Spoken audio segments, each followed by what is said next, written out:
lanjutkan ke alat dan pengukuran sel potensial ya.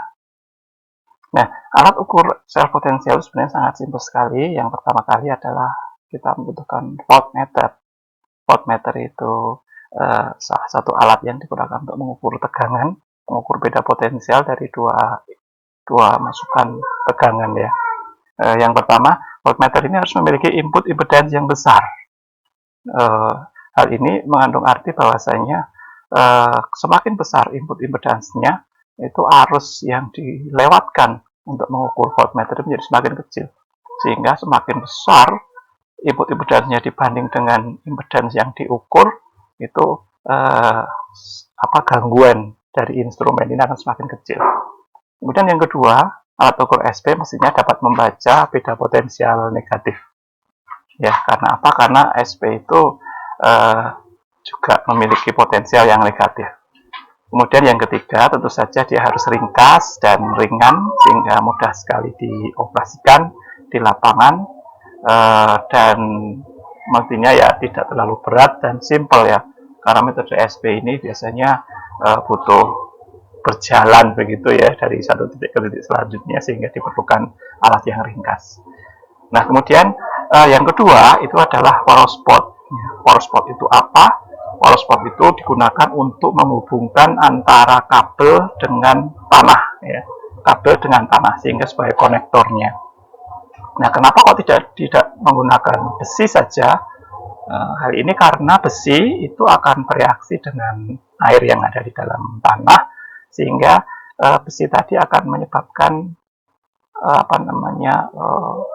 berkumpulnya muatan-muatan yang berlawanan dari besi tadi, sehingga akan menjadi blocking arus yang mau masuk ya, sehingga biasanya akan muncul apa yang disebut sebagai polarisasi ya. Nah, oleh karena itu digunakan power spot, atau bahasa lainnya adalah non-polarizable electrode ya. Power spot ini intinya adalah sama, kita menggunakan logam, tetapi logam ini dicampur dengan garamnya, garam yang sudah jenuh, sehingga logam sudah tidak lagi bereaksi dengan garamnya. Nah, logam ini ada berbagai macam. Yang sering dipakai adalah tembaga atau Cu dan perak atau agi. Kalau tembaga Cu itu garamnya adalah kristal CuSO4. Kalau perak itu garamnya berupa pasta ya, AgCl. Nah, karena murahnya itu biasanya yang digunakan adalah yang tembaga. Nah, tembaga ini dimasukkan di dalam larutan CuSO4, jadi kristal-kristal CuSO4 tadi digerus, kemudian dicampur dengan air supaya mudah larut begitu sampai jenuh ya. Artinya jenuh berarti kristal tadi masih ada yang mengendap di bawah. Nah, jadi di situ kita bisa melihat ada kristal yang mengendap di bawah ya, di sisi bawah ini. Sebentar saya pasang di laser pointer. Ada kristal yang ada di bawah di sini. Nah, supaya kontak dengan tanah bagus, itu di bagian bawah di sini itu diberi penutup yang berpori ya. Artinya ada hubungan fluida yang ada di dalam pori-pori dengan ada di dalam tanah, sehingga kontaknya masih cukup bagus dan tidak ada polarisasi. Nah, dari sini kita akan mendapatkan satu elektroda yang bebas dari polarisasi. Kemudian ini adalah contoh gambar yang lain dari buku ya, namanya adalah walking stick SP electrode, yang dibuat dijual biasanya, bentuknya hampir mirip dengan yang tadi, dengan di bagian bawah ini tetap ada lapisan yang berpori ya. Kemudian di dalamnya juga ada saturated CuSO4 solution ya. Kemudian di bawahnya itu masih ada CuSO4 kristal, jadi menunjukkan bahwasanya larutan tadi sudah tersaturasi sempurna. Kemudian tetap menggunakan logam, yaitu tembaga di sini karena Cu. Oke ya. Jadi ini yang kita gunakan untuk sebagai elektroda yang digunakan untuk mengukur beda potensial. Kemudian ini adalah contoh gambarnya, gambar elektroda poros pot tadi. Kalau di lapangan ya kira-kira seperti ini.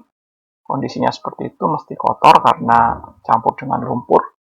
Kemudian yang di bawah ini ketika kondisi bersih, ada juga dalam bentuk yang seperti pena begitu, diameternya sekitar 2 cm ya, 2,5 cm sampai 3 cm lah. Ya. Jadi ditancapkan di dalamnya. Tapi intinya prinsipnya sama. Nah, itu adalah non-polarizable electrode. Kemudian alat ukur tambah yang digunakan tentu saja kita membutuhkan kabel. Umumnya digunakan kabel kecil ya. Nah, ini kenapa digunakan kabel kecil? Karena pada pengukuran konfigurasi tertentu ya yang fixed base itu membutuhkan kabel yang cukup panjang, sepanjang jarak antara elektroda yang kita anggap sebagai base dan elektroda poros pot yang kita anggap sebagai rovernya. Bisa sampai ordernya kilometer, sehingga sangat disarankan untuk membawa kabel yang cukup kecil karena ringan. Kemudian yang kedua, alasan fisikanya karena arus yang lewat di dalam kabel itu mestinya tidak terlalu besar, sehingga kabel kecil pun tidak bermasalah. Kemudian yang kedua itu adalah alat untuk menanam poros pot. Tentu saja poros pot harus kita pasangkan di dalam tanah dalam bentuk adonan gitu biasanya, sehingga kita butuhkan alat untuk menanam semacam cangkul atau cetok kecil dan sebagainya yang digunakan untuk membuat lubang kecil kemudian kita menanam poros pot. Kemudian yang ketiga itu lumpur bergaram. Itu kadang-kadang kita perlukan kalau misalkan tanah yang kita lakukan pengukuran itu berpasir gitu ya, pasir sand loose gitu, sehingga kontak elektroda poros pot dengan pasir itu tidak begitu bagus, sehingga perlu dikasih lumpur ya, sehingga biar kontaknya cukup baik. Kemudian yang keempat adalah plastik hitam. Itu kadang-kadang diperlukan untuk menutup poros pot yang kita anggap sebagai base, yang kita harapkan tidak terjadi perubahan kandungan air di situ, sehingga tidak banyak perubahan potensial di situ akibat kandungan air ya, perubahan kandungan air. Kemudian yang kelima adalah air atau air garam. Kadang-kadang kita perlu bawa karena di lapangan itu kondisinya di permukaan bisa jadi kering. Ya, jadi kita harus membuat adonan lumpur begitu ya, kita membutuhkan air ataupun boleh dengan menggunakan air garam. Jadi kita bisa campurkan tanah tadi dengan air sehingga bisa membentuk semacam lumpur. Nah, kemudian ini adalah contoh gambar peralatan SP ya, untuk mengukur SP. Biasanya memang kalau yang dijual itu alat mengukur SP karena hanya mengukur beda potensial saja, itu biasanya jadi satu dengan resistivity meter ya. Jadi jadi satu set dengan resistivity meter. Ya biasanya karena di resistivity meter juga harus mengukur initial SP data untuk koreksi, maka biasanya dijadikan satu.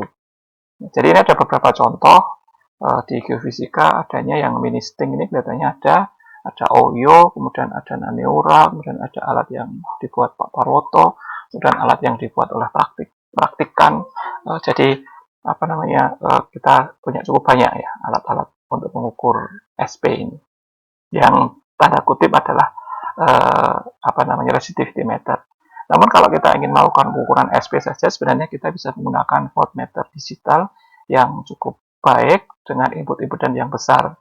Ya, voltmeter digital yang input impedannya besar itu biasanya harganya agak mahal sedikit, tetapi baik, jadi bisa kita diamkan begitu, kita hold dan sebagainya, atau kita save dan sebagainya. Nah, kemudian kita lanjutkan ke pengukuran SP. Pengukuran SP ada dua. Yang pertama adalah leapfrog, yang kedua adalah fixed base. Ini pertama yang kita bahas dulu adalah yang leapfrog. Leapfrog ini adalah pengukuran dengan cara seperti ini ya. Coba kalian lihat di elektroda ini. Jadi dari dua poros pot ya. Poros pot yang pertama adalah poros pot biru, yang kedua adalah poros pot yang merah.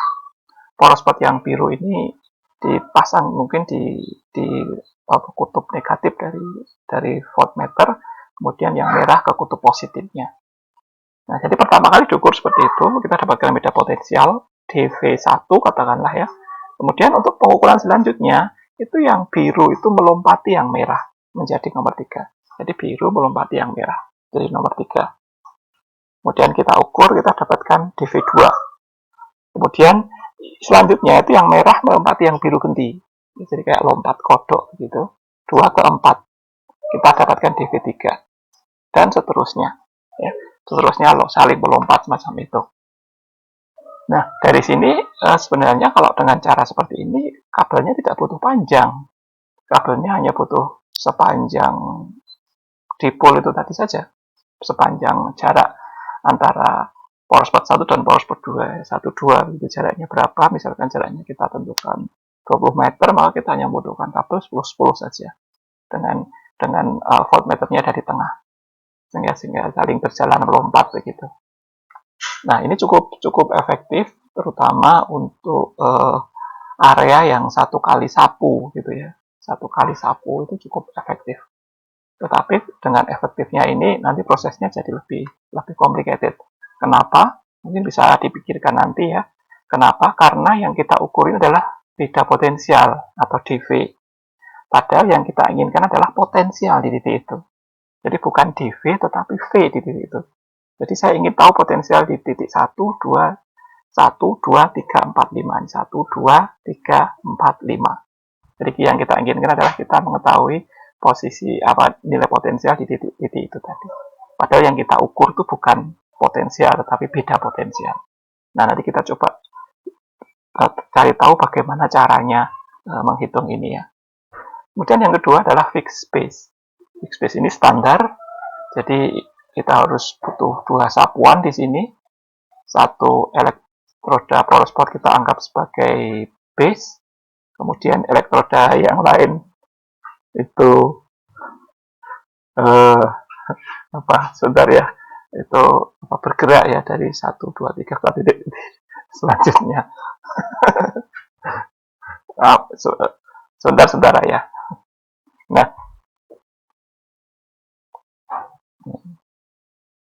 Nah, dari sini kita bisa membayangkan bahwasanya kita akan memasang elektroda power spot 1 titik di 1 titik, kemudian power spot yang lain itu moving ya, bergerak sepanjang lintasan yang kita punyai atau sepanjang titik-titik yang sudah ditentukan.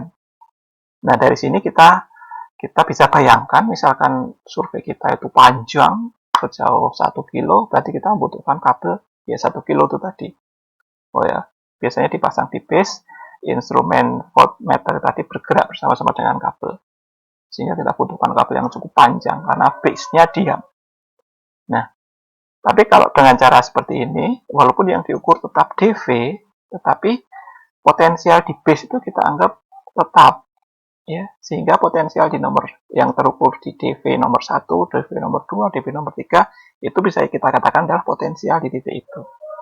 Karena base-nya tetap. Kalau yang tadi itu enggak, yang tadi itu saling lompat begitu. Jadi base-nya berbeda-beda. Oke ya, dan dengan cara yang ini kita butuh 2 sapuan, maksudnya kita pertama kali kita jalan menjauh dari base misalkan, yang kedua kita harus jalan pulang untuk menggulung kabelnya lagi ya. Jadi misalkan dari selatan ke utara, nanti dari utara ke selatan lagi.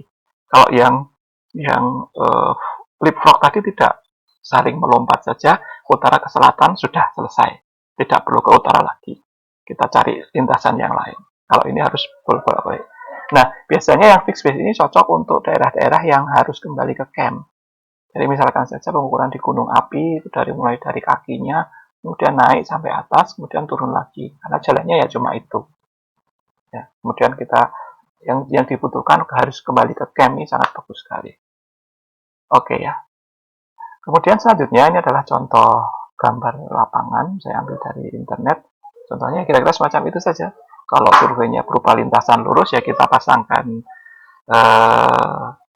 meteran begitu, kemudian kita buat tanda atau buat penanda pakai dia kayu atau apa gitu ya. Kemudian kita bisa kita pasang poros spotnya, kemudian kita lakukan pengukuran. Ya, just sesimpel itu saja.